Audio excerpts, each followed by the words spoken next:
Good morning, you guys. It's your boy Bill Mahari here, representing Mahari Nation Sports Podcast. Much love to the entire LDBC and the basketball community. If you want more basketball content, tune into Basketball Conversations every Friday night, 9 p.m. Central Time. This is where we discuss basketball-related topics, news, debates, and everything else in the world of basketball. If you're new to the channel, make sure to hit the subscribe button, hit the bell icon to get all the latest notifications when I start dropping videos and live streams. And please spread the word about the channel. If you want to donate any money to the value of this channel, I will post in the Cash App and the PayPal link underneath the description box as well. All right. We're back at it with another version of Historical Perspective. This is basically my morning episode type show where I basically touch upon, great players, great teams, historical moments in the world of basketball too. So for this one, we're going to touch upon the last team in NCAA history to finish the entire season undefeated and win the national championship. And who's that, you may say? Well, we're going to talk about the 1975-76 Indiana Hoosiers, okay? And this was a team that was basically the sum of its entire parts, okay? This was Bob Knight's fourth season with the Indiana Hoosiers. So at that period of time, Bob Knight was becoming the legend that he became, but hadn't had a national championship to basically prove his worth as one of the game's greatest coaches, okay? Now, when you look back at that team was basically a mirror image of the team they were a year ago. The team was led by All-Americans of Scott May, Ken Benson, Tom Abernethy, Bob Wilkerson, Wade Radford, and then also NBA specialist and defensive specialist Quinn Buckner, okay? A guy that you guys normally see on television, okay? Now, this team traces back the last previous year in 1975. Now, that team finished that year in 75 with basically a 29-0 record, and they basically won the Big Ten Conference, sweeping the entire conference, going 18-0.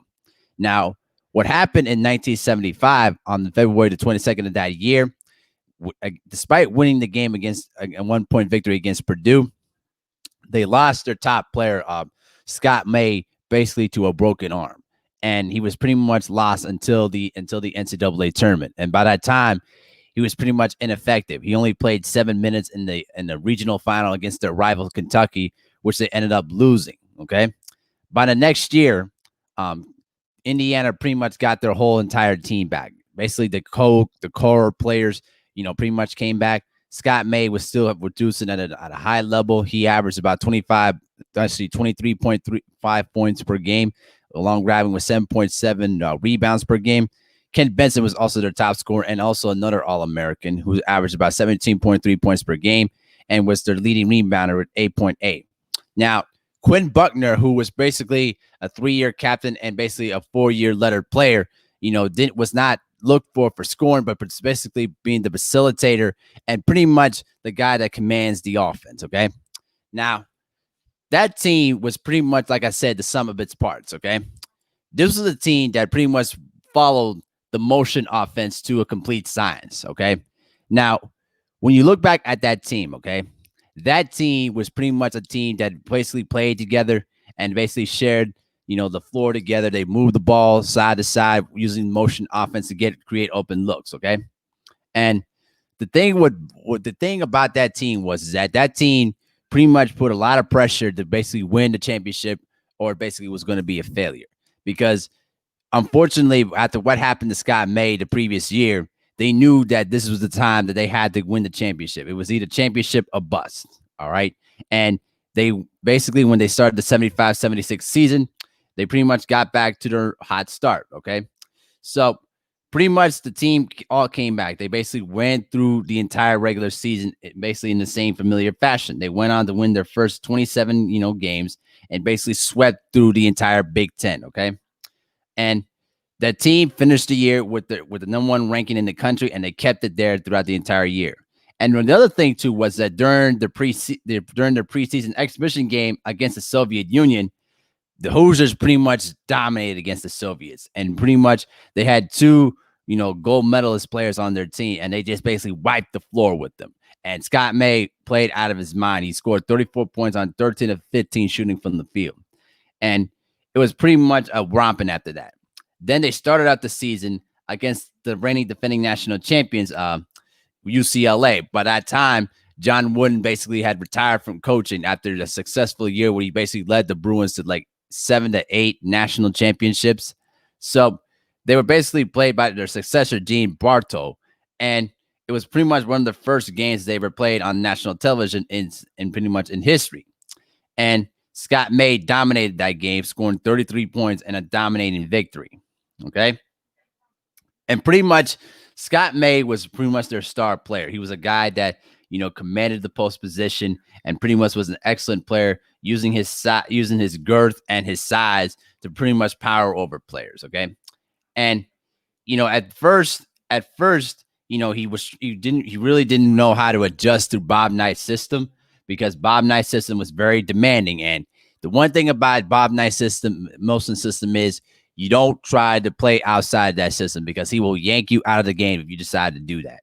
And so all them players play with the same huge level of fear because when you play with Bob Knight, he was going to challenge you, he was going to discipline you, and he was going to ride you hard to make sure that you were prepared for the game. Because if you can't handle the roughness that Bob Knight was going to bring to you, then you weren't going to be mentally prepared when it came down to game time on a Saturday afternoon or on a Sunday night. You know what I'm saying? And so they basically were a team that was basically played together as a unit, and they didn't try to outshine each other, okay? But the time they made it to the NCAA tournament, they were basically right back on cue. They dominated, in the first 3 rounds by dominating fashion, and then they made it to the Final Four, where then they finally defeated UCLA, a team that at that period of time was already in a transitional phase because John Wooden had retired. And so Bob Knight's system and his core players proved that they were better than them pretty much the entire time and pretty much romped on UCLA.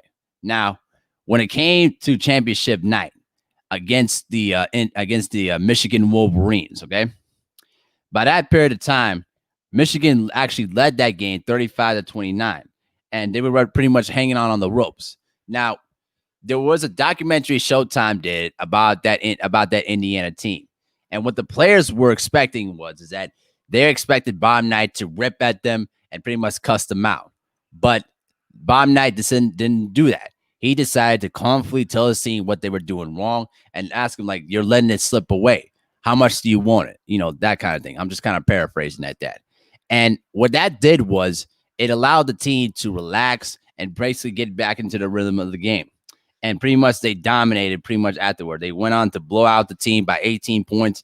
And pretty much May had 26 points. Buckner chipped in with 16. And basically, and most outstanding award player winner, Quinn Benson, finished the game with 25. So pretty much it was a dominating, effort, and they won the national championship going away. It was Bob Knight's first of 3 national championships he won during his coaching career. And that team is still to this day the last remaining undefeated team to win the national championship. There have been 2 other instances that the team almost made it to the championship game but lost. Obviously, the 1990-91 UNLV team with Larry Johnson, Stacey Augmon, and Jerry Tarkin and them boys. Okay, and then you had what was it? You also had I think it was the 2014, 2015. Yep, the 2014-2015 Kentucky Wildcats that went undefeated too and lost in the semifinals against Wisconsin as well. So pretty much the last few teams that have tried to get to the national championship pretty much did not even make it that far, and so. This to this day was the last remaining undefeated team. But what made that team so special is that, they ran that motion offense very beautifully. What it means is that you pass the ball, 5 to 6, 7 to 8 times until you get an open shot. And if you actually watch a game back in the mid 70s, they pretty much showed you how those big guys played one another. Now, when they basically threw the ball inside to either Benson or Scott May, they would throw the ball on the inside, and they would have a cutter going right through the postman, which would create some motion action. Then it's up to the post player to either make the pass out of a possible double team or basically attack the double team by going baseline and basically scoring inside. And so those two guys, Quinn Benson and Scott May, were pretty much dependent on each other to pretty much go in there and dominate on the inside. And to really think about this too, if Scott May did not break his arm in 1975 against Purdue, if he didn't break his arm, we would have had 2 straight Indiana teams going undefeated and winning the national championship, because there have been a lot of old basketball experts that believe that that 75 team that lost to Kentucky in the regional final was perhaps their most talented team, then the one in 76 that won the whole thing. So that's really interesting to see how that team, pretty much evolved after that loss. But then after that, the rest of the basically 4 or 5 of those starters went on to the NBA. And obviously, Quinn Buckner had the longer career in the NBA by being a defensive specialist and went on to win an NBA championship in 1984 with the Boston Celtics.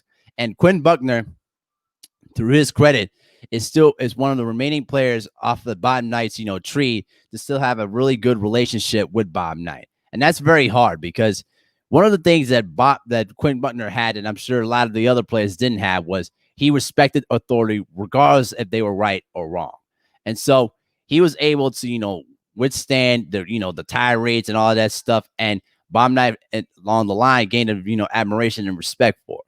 But it wasn't until, last year when Bob Knight finally returned to Indiana for the first time in 20 years since he got dismissed, basically because he was harassing and insulting his players. Now, let's keep this in mind. As much as we respect Bob Knight as a coach, and he's he's a Hall of Famer, one of the all-time greatest college coaches in college basketball, you cannot deny his dark side, especially of all the stories that came out decades later about what he was doing in practices and all that stuff. Some of it with the scene that we've seen through the reporting that's been done. Some of it has just been buried in there where pretty much nobody wants to talk about. But, these are the stories that should not be forgotten. They should be reminded of. And so one of the greatest things about Bob Knight, and what was his greatest weakness, was that he was basically a disciplinarian almost to a fault. He felt like people were threatening the power and influence that he had in that university, and he basically held the power of the university like a firm grip. He was perhaps even more powerful than the university president. And so, at the end of the day, this is not about, bashing Bob Knight or anything like that, even though I'm touching that button a little bit. But that 75-76 team is still to this day one of the greatest teams to ever play college basketball and win the whole thing. And, I hope someday we would have one more team to go undefeated and win the whole thing. But in this era of college basketball with all the one and dones, it's not going to be easy, and not going to be easy at all. But let me know what you guys think in the comments section, all right? And stay tuned for more videos later on in the day. Peace.